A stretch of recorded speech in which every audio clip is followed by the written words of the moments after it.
Hello, welcome to another video, our kind of discussion of our playtest from Roaming Realms. We went through an entire kind of session 0, and then we played through 5 sessions of a full kind of adventure, and now we're going to discuss kind of what worked and what didn't and what we feel about it.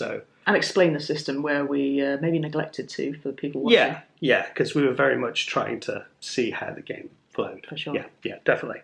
So first off, was it fun? I had an enormous amount of fun, actually.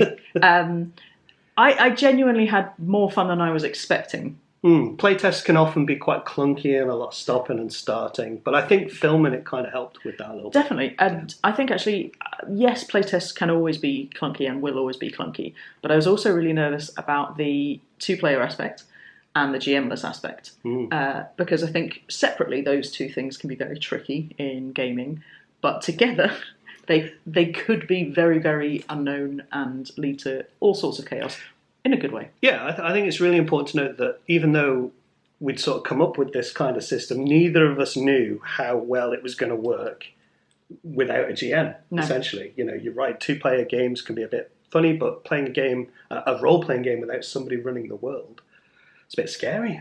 It is a bit scary. Yeah. And also, I think what was quite nice and maybe could have gone a different way is the balance, I think, of interaction between you and I. So obviously, lots of people have different experiences with GMs where there can be a bit of disparity between who gets the spotlight and how much time each player gets. And maybe it's just the element of removing a GM or just the nature of having 2 people. But I thought the balance between, your thing, my thing. It was pretty good, and I think that's worth talking about. So we essentially replaced the GM with tables. Yeah. And I think having kind of essentially 4 roles in a session. So you've got the world event, so that's kind of like a random thing that may or may not affect an adventure. And I think for most of our game it didn't, and then we used 2 all at once. I think by the end, I think we were using them. 3 out of 4 or 4 out of 5 or something. Wow, yeah. But I really enjoyed that because, like you said, it was quite a nice thing to have in the background as kind of an emergency kind of narrative thing to throw in or try and tie something in to explain something. It was quite nice. So there was that, and then we had the plot. So we had a very specific table of the first 2 roles was on one row, the second 2 on another, and the final 2 on another. So you could dictate kind of how fast the adventure was going to go across. Yeah, really helps with the pacing and what major events. Absolutely. And then I think this is the part that I kind of think. I didn't plan this to work, but I think it accidentally worked really well. And like you said, it kept the focus on, no one player was getting the focus all the time because everybody, even if we had 6 players playing this game, everybody would roll on their personal table and it would be a wild card. It didn't come up, but I'll maybe change the regional event to something else, I think. Yeah. I think that's something that doesn't quite fit, particularly once we'd left Crystalmar, a regional event seemed a bit... Yeah, maybe not as personally connected to the so PCs. I think I'll think of another one. So we've still got a D4 table. So we had a wild card, a regional event, a personal story or personal thing. So you'd learn more about a character through I think Crag had a couple of things there. He had sort of his relationship with the Demi-Titan. He had a prank. He played a prank. That's right. He had a lot of these. Yeah, and finally was a little bit about his family. Yeah. Right at the end. I really love when I'm GMing opportunities to build into to gameplay.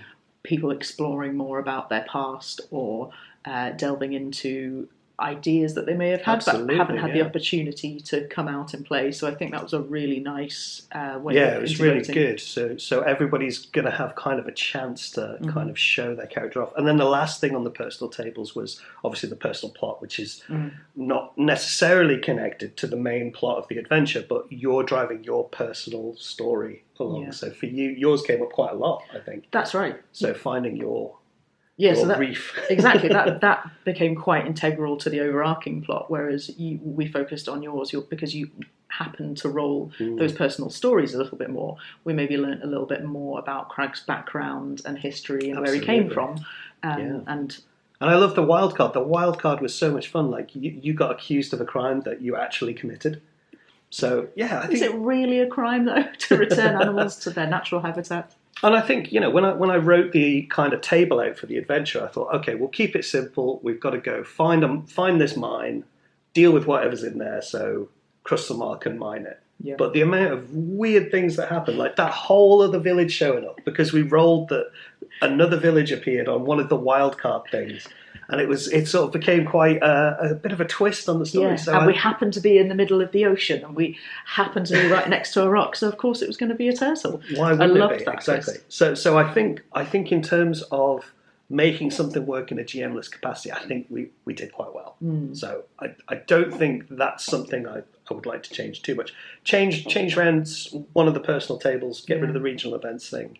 Or maybe have that somewhere else. Yeah, and I think it worked really well in essence, and I think there's a couple of different opportunities here as well. So using tables generally in your own game, there's still a certain amount of setup that a GM or GM and players would have to do in order to start that. But we've come up with pre-created ones that we've done that actually can work. They're broad enough, I think, that they could apply to any scenario. And I think maybe even just having opportunities within those tables for people to add their own occasionally would be really nice, so that you can just add your own flavour to it. But just those generic adventure tables, I think. So in that aspect of the game, I think our playtest surprised me in how well that worked. It's always nice to be surprised in a positive way. Sometimes when something doesn't work and you're like, oh man, why didn't that work? But this was a really, really positive thing. Loved it. Okay, combat, which we did 2 sessions of combat, which we did 2 very different, because we changed our mind on combat. And we got to a point where we'd incorporated spellcasting or endeavours, which we'll talk about in a moment.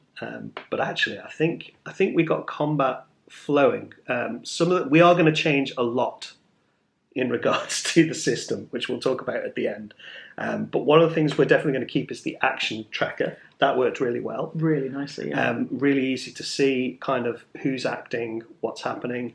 I kind of like the table that we're rolling on to see what the antagonists are going to do. I'll maybe tweak that. So I think having the pirates run away right at the start was a bit messed up, so maybe have something in that if it's not the first round. I was going to say, so maybe like our plot tables, maybe the antagonists maybe have kind of their first set of actions they might do, and then it'll escalate to make them more deadly. I think we can find a way to make that work. I'm always conscious of trying to make this work on the page as well, so trying to keep kind of monster stat blocks, if you like, kind of as minimal as possible is a thing. But having those just to hand at any point, I think, was really nice, because I think that's something that to create on the fly and give enough creativity and flair to can be quite difficult. So I think just having a stack of them that we could roll on a random table. And I think one of the things I was worried about is if you don't have a GM, everyone can see what the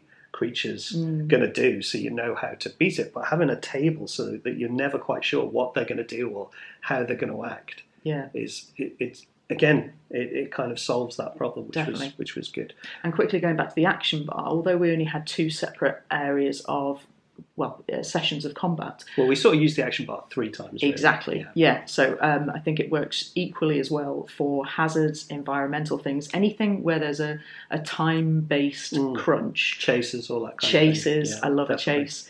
I was really happy to see that worked in this sort of more simplified and GMless system as well. Absolutely, yeah.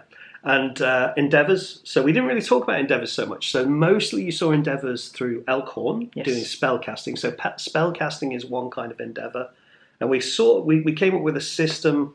Initially, we didn't really use a system. It was just a roll under your attribute thing. But then we came up with a system which was quite good fun. I loved where it. You're kind of building a dice pool and then taking away from the dice pool. So I think that's something we're going to keep workshopping, and I think it's important that kind of non-spellcasters can do endeavours as well. So if you're more combat focused, I suppose you could come up with a manoeuvre that does something, and you can build that through an endeavour. Exactly, and what I really liked about how we ended up using endeavours in the end was this risk-reward system. So building a fantastical endeavour, and essentially you can create the most powerful endeavour you could imagine, but it's going to be unbelievably difficult, if Yeah. not nigh on impossible to do. But that risk reward of, okay, well, I can offset the difficulty of it essentially for it taking a longer period of time over the action steps. So it's a little bit riskier for the player because they could be interrupted, they could be attacked and want to defend themselves, in which case they'd have to start all over again, or they could just spend some of their essence, again, risk reward to drop down the difficulty. Yeah. So I like that agency that it gave me in creating those endeavours, and I can kind of choose how much risk I wanted to absorb. Definitely, it was a lot of fun, and even though I didn't do any endeavours, it was a lot of fun kind of watching you come up with them. So I think if that happens around the table, I think it would become an addictive thing. I think if you've got like 6 players, I think once one character does an endeavour, everybody will be like, oh, I'm doing that, definitely. So I think that was fun, and I think it worked. So the big thing overall that we discussed this morning before we kind of started filming was we're going to change our roll under system. So to begin with, it seemed to me the most easiest way to deal with not having a GM was to have a system in place where you didn't have somebody constantly saying, well, how difficult is this to do? So you'd roll under your skill. So effectively, you're rolling against yourself or against your own skills. Yeah. But we had a chat this morning, and I think that's something we're going to change. We won't talk about it in too much detail right now because I want this to be a fairly succinct video. But yeah, we can make everything work. You know, the GMless tables and stuff isn't really affected by it, but we can make everything work with the system we've discussed. So we're going to play test that off camera and then hopefully do it again. So the big question now is what's next? Yeah. What's next? So once we've hammered out this kind of new not roll under system, which I think we're almost there. I think it's minimal tweaks as well. I think minimal tweaks. I don't think the gameplay would really be affected at all. No. But I think it just makes for a slightly more satisfying mechanic. For Absolutely, the player. It's not fun. I don't find it fun anyway. Trying to roll a low number. It's more fun to roll a high number. I think. Exactly, I think so. And actually doing it with what we've discussed kind of simplifies a few things that were maybe a bit clunky, particularly damage and things like that. Mm-hmm. So the next step for us is we're going to play test kind of off camera for a week. And then we're going to aim to put out like a quick start. So we'll do 4 or 5 example characters and then an example adventure with tables and stuff for you guys to play test. And we'll put that out on our Quintessence website and Odd Artworks website. So you can play test that. So that will be the immediate future. Yeah, you can play your very own roaming realms. That's where right. You too don't know who you are, where you are, what you're going to do, and what's going to happen. Exactly, definitely. So that's kind of short, medium term. We would like to get this together. We envision the rules being kind of no more than like an A5 zine. Mm-hmm. So the maximum number of pages I think you can get away with in a zine is about 64. And we don't think it will even go that far. Mm. And then the idea is to release that and hopefully a couple of separate roaming realm villages with adventure, D20 adventures in them. Yeah. And hopefully have that out in time for the UK Games Expo 2026. So that would be June, and obviously we're both illustrators. We'll illustrate the whole thing. We'll keep you posted on it. But the big question is, what do you want to see next? Do you want to see more streamed games? Do you want to see more people involved? Let us know in the comments. All right, I think we had a good time playing all that. I had a brilliant time, and I think one thing for me, apart from it being fun, is that I could just roll up here in the morning. Yeah. We would just have these things set out on the table. We could zero prep.